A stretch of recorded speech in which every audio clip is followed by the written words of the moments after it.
The materials we'll be using today, first and foremost, a papyrus plant.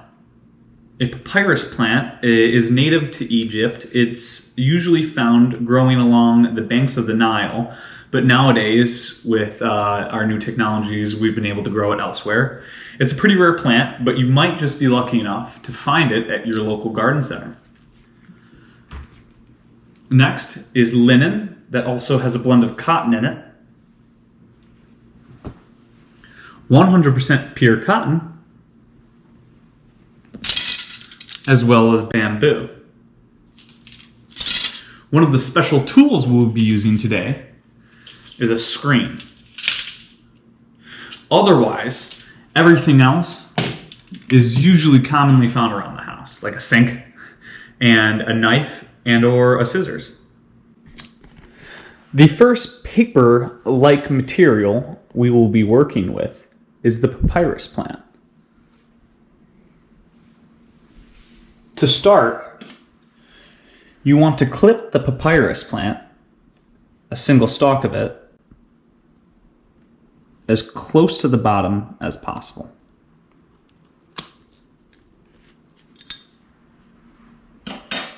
Depending on how much paper you want to make, you should cut more than about 5 or 6.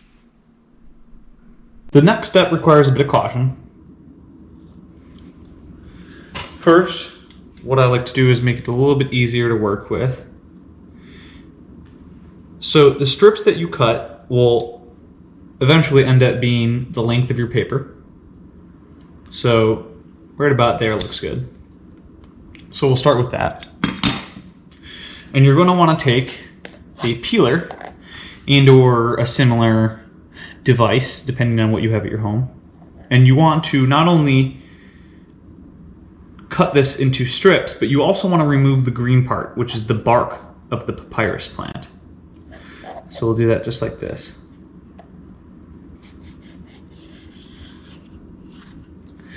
Papyrus is actually in sort of a triangular form. I know this one looks more like an oval, but believe it or not, it's usually triangular. So there's about 3 different ways that you can strip it. But yeah, and once you get the green bark off, if you look, there's a whitish, clearish material inside. That's the phloem of the papyrus plant, and that is what will end up being the strips for our paper. Once you cut your papyrus stalks into strips, you'll place them in water where they'll sit for anywhere from 1 to 3 days.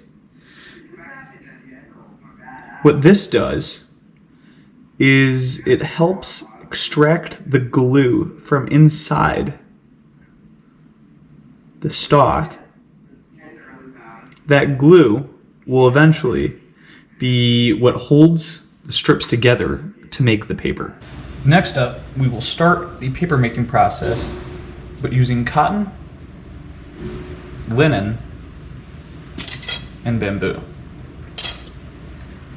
Cotton, you're going to want to take and pull into smaller pieces to make it easier on the later processes.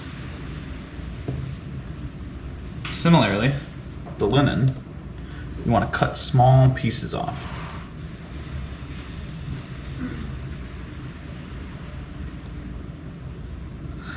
Like I said earlier, depending on how much paper you want to make, that will determine how much material you'll use. And for the bamboo, you want to cut it into chips.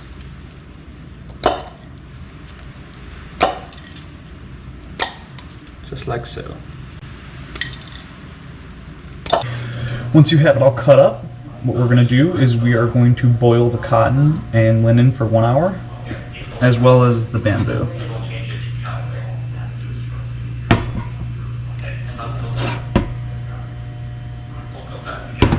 This will help separate the fibers of both.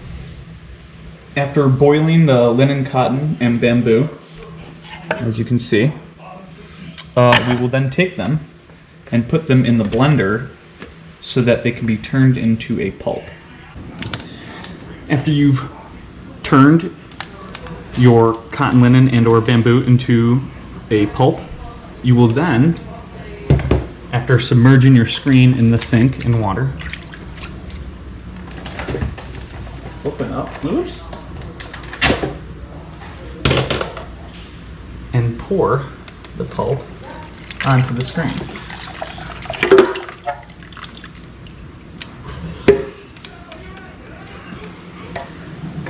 Once you've poured it out, you want to smooth it out so you get a nice, even surface of pulp. Once that's done, you will raise the screen out of the water. You actually got a great screen for this. It really helps. You can do that. And that's when you want to flatten out so that you make a nice even sheet. So start forming your paper. Once you have your paper, see it's under there, you're going to put a towel over it, and then quickly, this is the hard part, you want to flip it onto the towel. There you go. And slide your hand out.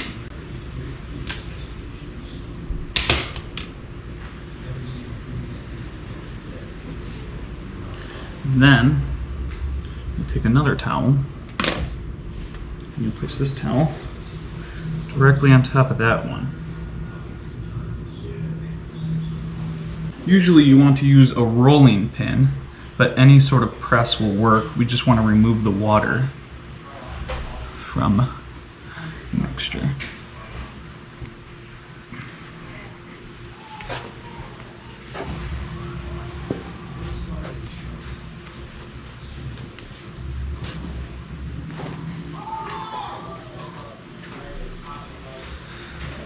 See, the towels are soaking up the water very nicely, and under there you're starting to see that we have a paper sheet forming, and you're going to want to let this dry for a little bit. We're going to repeat the process that we took with the cotton and linen with the bamboo.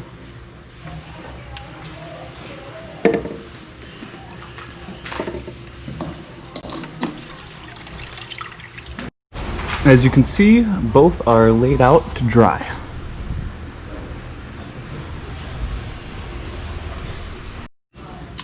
After removing the papyrus strips from the water and letting them dry, I found that unfortunately they're just too thin. And this is because this is a young papyrus plant. And most papyrus plants are actually going to be a lot thicker. They're going to be like a triple to quadruple the diameter. It's just kind of hard to find them because they're a very rare plant and they don't grow in this region. Despite that, it is still worth noting that papyrus strips would then be taken and they'd be placed in this cross-like format across each other, not woven, but literally just laid across, and the glue that is naturally occurring inside the plant would be what sticks them together, and then that would make up the paper. As you can see, the cotton and linen paper fared the best, as it is actually now paper, quite thick, however. The bamboo didn't do as well because of the large chips. I just didn't have the right machines to do this. They do this in factories with a special pulverizing machine and a chemical bath. However, you can see that even with just blending it, there are bits of paper starting to form from the pulp inside. And it's very fine, like the cotton and linen paper. In conclusion, I understand why, in the long run, the development of paper caught on, because making paper with plant fibers and waste fibers such as linen, cotton, and bamboo was much easier because they broke down into individual fibers and made a smoother, more uniform color paper. Whereas papyrus strips are not only brittle, but they also wilt in different ways. So I could imagine that this was much harder to write on and much harder to see depictions, as the background probably had a lot of different colors, a lot of different shades, contrasts. And as for parchment, throughout any time period in history, I could imagine it was much more expensive and much harder to acquire the skin of an animal than it was plant fibers and waste fibers. Thank you.